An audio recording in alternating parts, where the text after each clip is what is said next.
नमस्कार दोस्तों, हिंदी साहित्य चैनल पर आप सभी दोस्तों का एक बार फिर स्वागत है।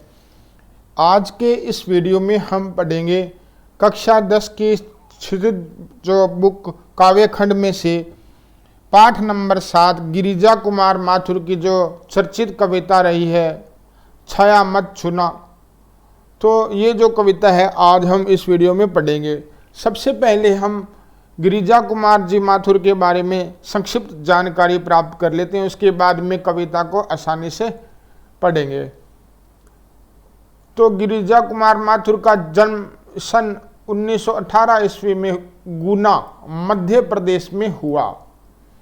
प्रारंभिक शिक्षा इनकी झांसी उत्तर प्रदेश में ग्रहण करने के बाद उन्होंने एमए अंग्रेजी में एवं एलएलबी की उपाधि लखनऊ से अर्जित की। शुरू के कुछ समय तक वकालत की, उसके बाद में आकाशवाणी और दूरदर्शन में कार्यरत हुए। उनका निधन सन 1994 ईस्वी में हो गया था। अब इनकी जो प्रमुख रचनाएं हैं और इनके काव्य सौंदर्य के बारे में पढ़ेंगे।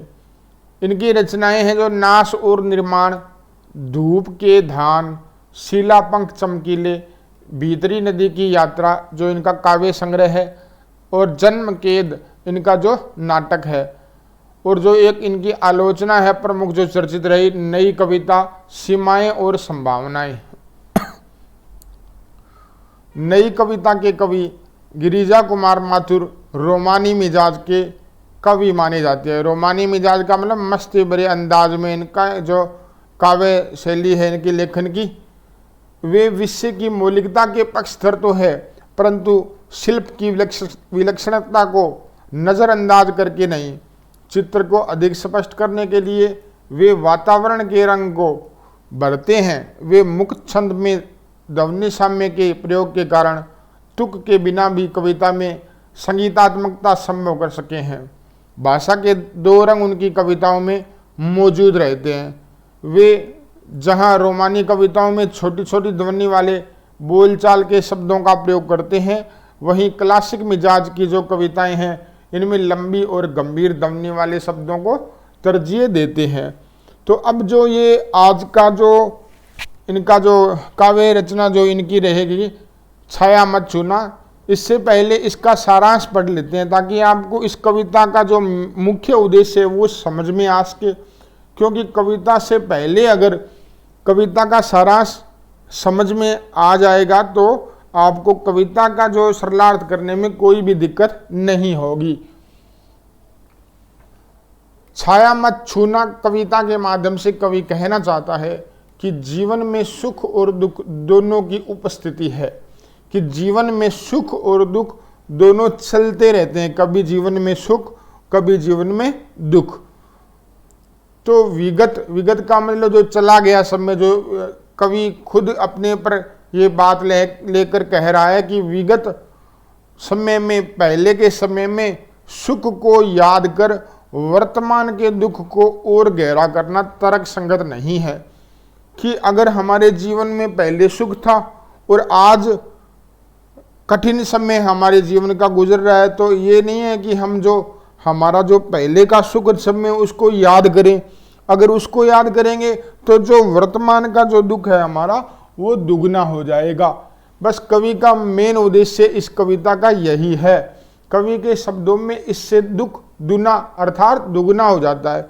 विगत की सुखद काल्पनिकता से चिपके रहकर वर्तमान से पलायन की अपेक्षा कठिन यथार्थ से रूबरू होना ही जीवन की प्राथमिकता होनी चाहिए।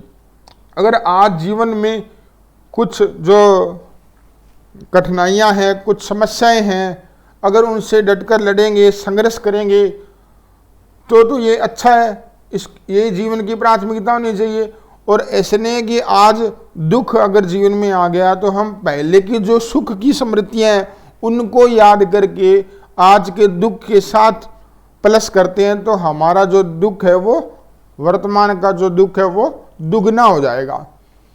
कविता अतीत की स्मृतियों की भूल वर्तमान का सामना कर भविष्य का वर्णन करने का संदेश देती है। वह यह बताती है कि जीवन के सत्य को छोड़कर उसकी छायाओं से भ्रमित रहना, जीवन की कठोर वास्तविकता से दूर रहना है। कविता में रोमानी भावबोध की अभिव्यक्ति देखी जा सकती है। अब देखिएगा कविता छाया मत छूना। तो छाया जो विगत की, जो हमारे जीवन की जो पहले की सुख स्मृतियां हैं, उनकी जो छाया, उसको छूना नहीं चाहिए। छाया मत छूना, मन होगा दुख दूना। अगर हम अपने जीवन की पहले की सुखद स्मृतियों को आज के वर्तमान समय में याद करेंगे तो हमारा जो आज का दुख है वो दुगना हो जाएगा। जीवन में सुरंग सुदियां सुहावनी। अब देखिएगा, जीवन में सुरंग का मतलब सुंदरिया रंग बिरंगी, सुदियां का अर्थ क्या होता है? यादाश्त, और सुहावनी मनमोहक। तो जीवन में जो रंग बिरंगी जो यादाश्त है वो बहुत बड़ी सुहावनी लगती है, जो कि पहले जो विगत समय की कवि बात कर रहा है। छवियों की चित्रगंध फैली मन भावनी, और जो पुरानी यादें उनके छवियों के चित्र से बन गए दिमाग में, मस्तिष्क में, और उनकी जो ऐसे लगता है कि उनकी गंध, मन भावनी जो गंध है वो फैली हुई है। तन सुगंध शेष रही बीत गई यामिनी। यामिनी का अर्थ तारों भरी जो रात, काली रात। तन सुगंध शेष रही, कि जो पुरानी स्मृतियां हैं, पुरानी यादें हैं, उनकी जो सुगंध मात्र रही है, बीत गई यामिनी। और जो तारों भरी रातें थी जो वो बीत गई है। कुंतल के फूलों की याद बनी चांदनी।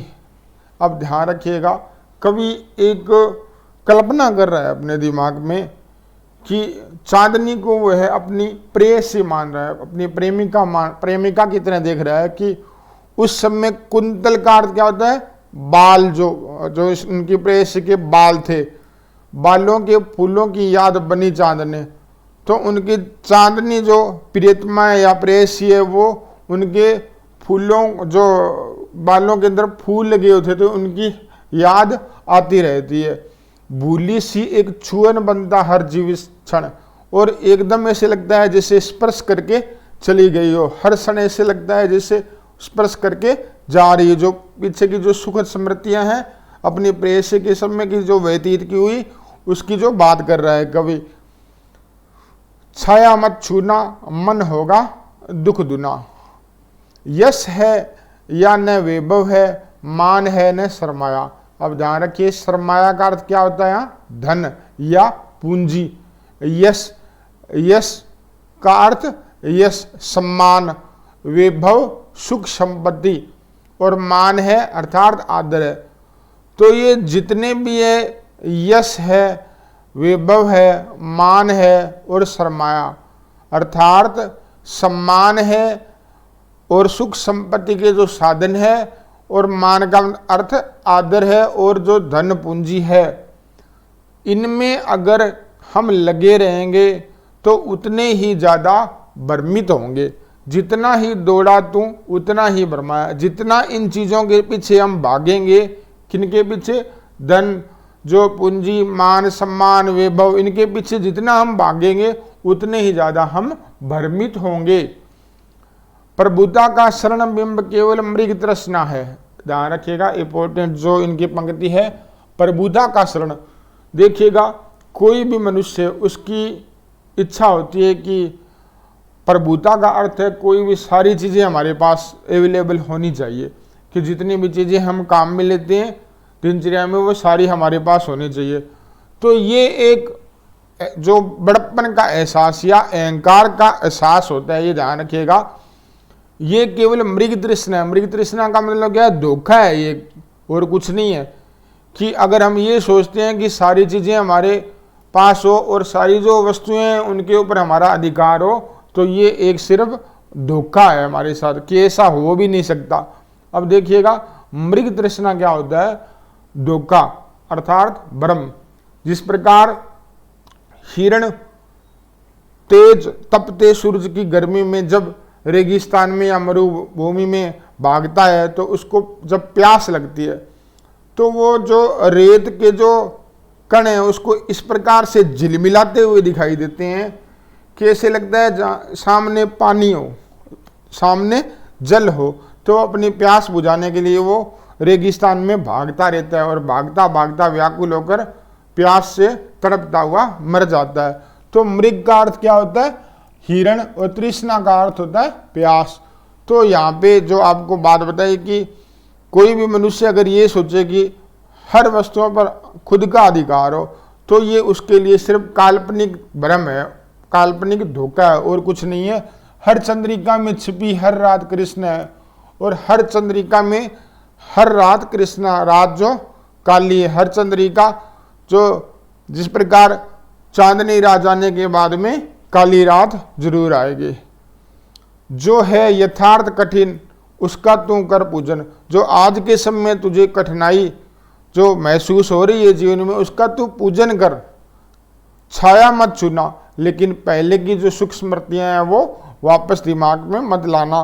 मन होगा दुख दूना, दुगना मन दुखी होगा। अब देखिएगा, जो दुविधा हत साहस है, दिखता है पंथ नहीं। दुविधा का अर्थ क्या है, जब मनुष्य ऐसी कंडीशन में हो कि कोई भी कार्य करना है या नहीं करना, तो बीच में लटक जाता है कि वो निश्चय नहीं कर पाता कि मैं ये कार्य करूं या ना करूं। तो दुविधा हत का मतलब नष्ट होना। अगर हम दुविधा में हैं तो हमारा जो साहस है वो नष्ट हो जाता है। दिखता है पंथ नहीं, कोई भी रास्ता नहीं दिखाई देता। पंथ का अर्थ रास्ता। देह सुखी हो पर मन के दुख का अंत नहीं। शरीर जरूर सुखी दिखाई दे सकता है, लेकिन मन का दुख है वो बहुत बड़ा हो जाता है। दुख है न चांद खिला शरद रात आने पर। जिस प्रकार शरद रात, सर्दी की रात में अगर चांद खिलता है तो उसका कोई भी फायदा नहीं है। क्या हुआ, जो खिला फूल रस बसंत जाने पर, और बसंत ऋतु के चले जाने पर अगर फूल खिलते हैं तो उसका कोई भी फायदा नहीं है। अगर जीवन में आज हमें अगर सुख स्मृतियाँ, जो सुख चाहिए, अगर वो समय चले जाने के बाद में अगर हमें सुख मिलता है तो उसका कोई भी मतलब नहीं रहता। जो न मिला भूल उसे कर तू भविष्य वर्ण। जो तुझको नहीं मिला भूल कर उसे कर तू भविष्य वर्ण। अपने भविष्य का वर्ण कर, अपने भविष्य का ध्यान रख। जो नहीं मिला उसे छोड़ दे, या मिल चुका है उसे भी छोड़ दे। छाया मत छूना, मन होगा दुख दूना।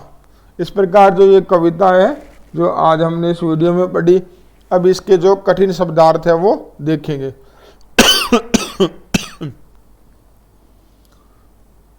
देखिएगा, छाया, छाया का अर्थ क्या बता रहा है कवि यहाँ पे, भ्रम या दुविधा। जो पहले की सुख की जो स्मृतियां हैं, कवि उनका जो अर्थ है वो छाया से ले रहा है इस कविता में। सुरंग का अर्थ क्या होता है, रंग बिरंगे। छवियों की चित्र गंध का अर्थ क्या है, चित्र की स्मृति के साथ उसके आसपास की गंध का अनुभव। यामिनी का अर्थ क्या होगा, तारों भरी चांदनी रात। कुंतल का अर्थ क्या होगा, लंबे केस। सरमाया पूंजी या धन।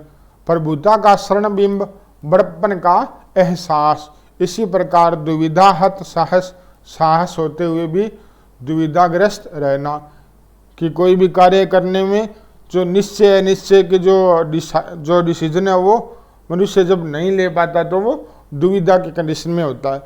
तो दोस्तों आज की इस कविता में बस इतना ही। जल्द ही नए वीडियो में नए पाठ के साथ मिलेंगे। तब तक के लिए जय हिंद, जय भारत।